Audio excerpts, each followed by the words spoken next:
امروز مارکت کلا داشت میریخت و منم دیدگاهم سعودی بود. خب یعنی میدونستم که بازار روندی سعودیه، من باید منتظر یه ستاپ سعودی باشم، اما کاری که مارکت داشت میکرد کلا داشت میریخت.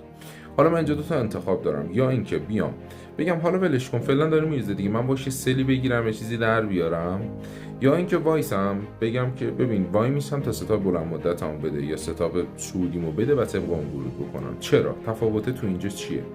برایند بلند مدت وقتی من بیام به هر موجی که بازار میده بخوام ورود بکنم، من دیگه قمار میکنم، من ترید نمیکنم.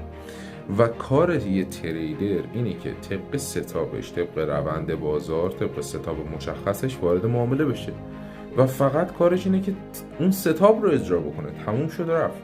حالا اینکه برآیندش سود میشه یا نمیشه بستگی به اون ستاپ داره. میگیری؟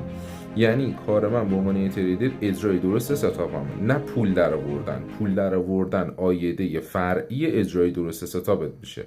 اوکی؟